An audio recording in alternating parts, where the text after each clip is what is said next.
Hey guys, Jim Bounds at Motorhome Rehab Ranch.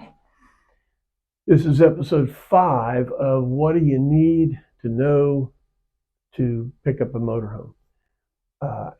This started out to just talk about electrical, but I've had so many comments from you guys that I'm going to change this a little bit. You guys said, well, it's not a big deal to binge watch another episode to explain a little bit deeper a few things.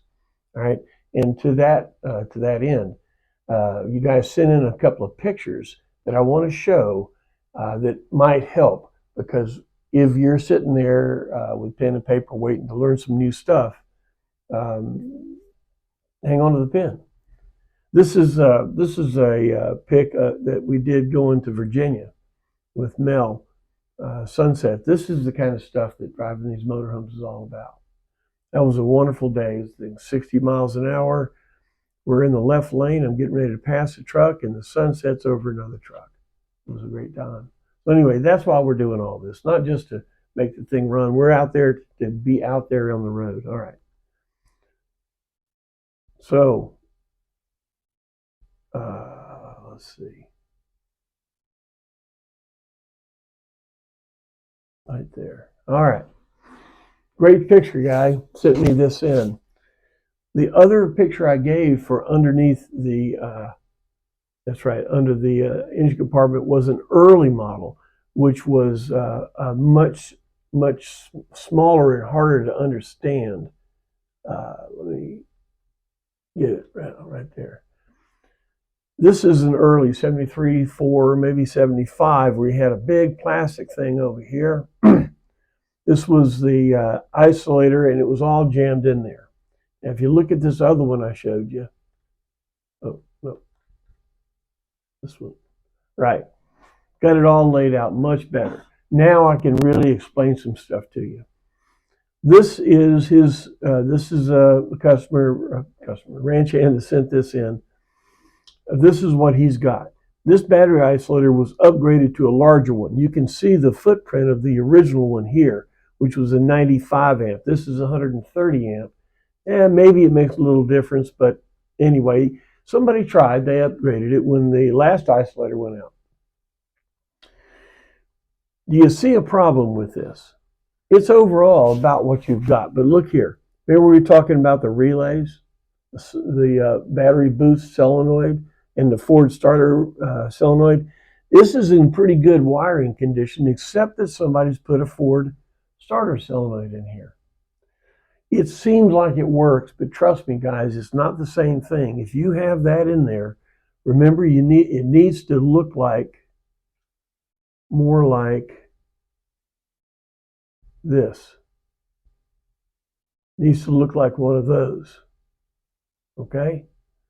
And in this picture that was sent to me, that was a problem they had. It has exactly what I was talking about, Ford starter solenoid. Now, 50 years of good intentions. Somebody has put in a solenoid, a circuit breaker tied to the vehicle battery positive, and it goes to something. We don't know what it is. That should have been labeled. Here's a relay. That could have very well come back over here to this relay, but we really don't know. You can't really tell. That's why you need to label things. That shouldn't be there. Somebody has replaced the horn relay. Remember, the horn relay was here, and this terminal right on the front of that is where the fuse box in the glove box gets its power and the headlights. Well, you can see behind here, this is that fusible link, all buried behind there. Still in there. You can see it. This horn relay is put in here. It's only got one wire coming off of it. I'm not sure where the headlights are getting its power. Not quite sure. I got to look bigger. But there's some things going on here. This is the blower relay right here, and somebody has added an additional relay, which this could have been a 77 coach where there was a third relay up here. That relay, if you follow the wires, it goes down to 2 connectors. That was a timer relay to allow the vacuum diaphragms in the heater control system to overcome the blow, to open up and to move where it needs to go before the blower kicks on and pushes against them. So that's not what this is. Okay, this is something somebody's added because there's other wires and things. That's not something we want to deal with right now.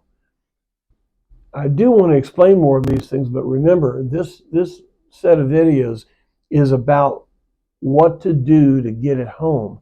And those circuits have nothing to do with that. Your questions are good. Your questions are good because we're starting into this and you see that. What's this? What's that? What's this relay down here? I agree with you. But right now, it's not throwing sparks. And what we want to do is to get it home. All right. Now, backing up, not backing up, but explanation a bit more. In the engine compartment, if you still have the battery back there, right? We have not talked at all about the living area electrical system or the living area battery. Now, I had a couple of comments. Well, the Coach seems to be running fine. Why should we disconnect all this stuff? No, I dig that. And if it is running and you can feel confident that there's no problems in the wiring that's in there, I'm not against you doing that, but remember, the main issues are the systems that need to get you there. Okay, I had several of you comment. By the way, if you don't see the comments here, I understand. I guess you guys have gotten used to texting me your comments, and that's cool. Sometimes, though, other folks may be interested in what the comment is. So it's up to you, but that's fine. Whichever way you want to comment to me, I'm good with it. If your living area electrical system is working and all this kind of stuff, fine. A couple of things about that living area battery. If it's all hooked up and it's working, that's fine.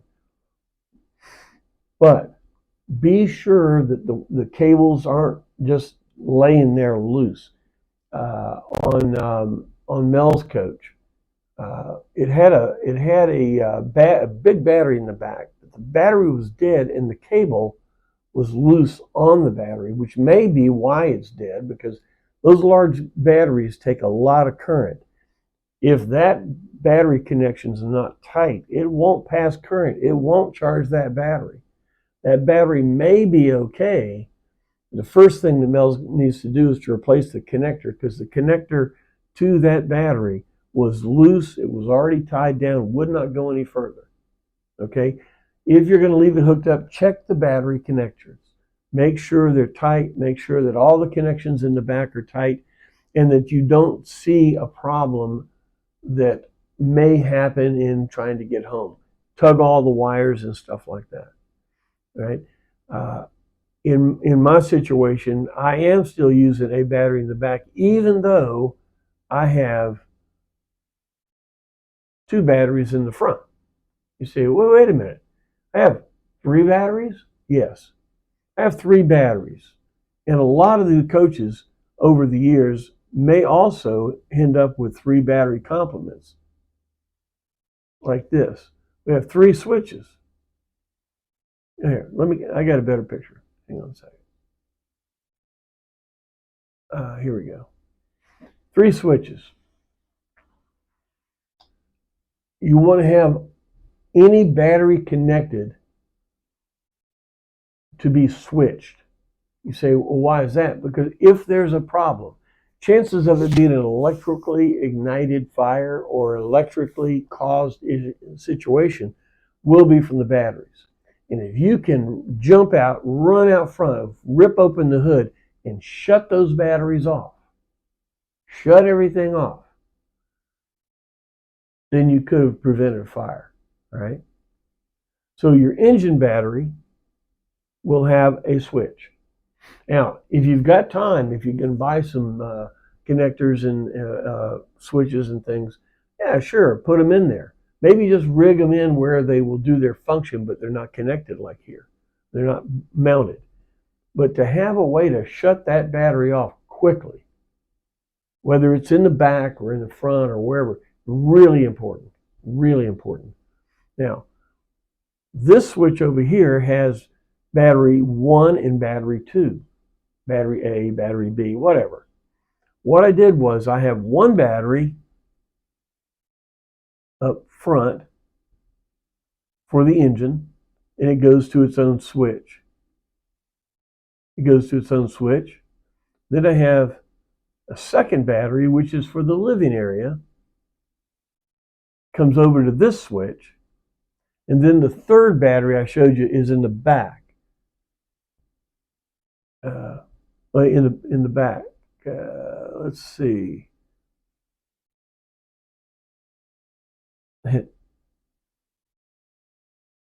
Oh, well, I can't find it. So that third battery is in the back. Now I've got it connected to the generator, but that's okay. I can select one battery in the front, the one battery in the back, or both batteries on the living area. So I do have, in essence, 2 batteries in the living area, but it will charge quickly. If you have a marine deep cycle battery, it's designed for long continuous drains, okay, and then a fair charge recharge. So what you want in the living area electrical system are marine type batteries. So if you get there and it has a regular car battery, I understand, but when you go on the road, having a marine type battery, 2 of them, gives you a lot of current. You can run one, you can run the other, you can charge them separately. If they're down, you can charge them both together as station keeping. That's what this switch is for, right? Has very little to do with getting it home, but if your coach does have 2 batteries in the back, or one battery in the front, one battery in the back for the living area, they're going to be hooked. This hooks them both in parallel. So if you have that, wonderful. Know what that is. Now this third switch, remember we talked about the battery boost solenoid right here. When you push the button on the dash, it temporarily ties these 2 together. This side is the engine, and this side is the living area, right? Well, what that boost switch is for is temporarily will tie both electrical systems, living area and engine, together so both batteries can shoot at the starter or whatever you need to do. You can boost and have extra current. That's what that whole thing is for, okay? But when you have a combined switch, now the positive about this is you can control keeping them separate. You say, well, why do you want to have 2 separate systems? That's a really good question. Why would you? Well, if you leave the light on in the bathroom and all of your electrical systems tied together, you'll kill all of your batteries, and then you'll be having to jump yourself off. So the idea of having a separate, segregated living area electrical system and a separate, segregated engine electrical system is you can kill this one and you can still drive. And that boost switch temporarily ties them together. But doing that takes about 4.5 amps to do it, okay? So what I end up doing is putting a switch where it will tie them together mechanically, not with the solenoid, but it'll do it together, okay? Because, again, this is electrical system is for me. And for me, I'm not going to leave the light on in the bathroom, or I'm hoping I don't. I'm going to think I'm going to be smarter than that. I have both of my electrical systems tied together.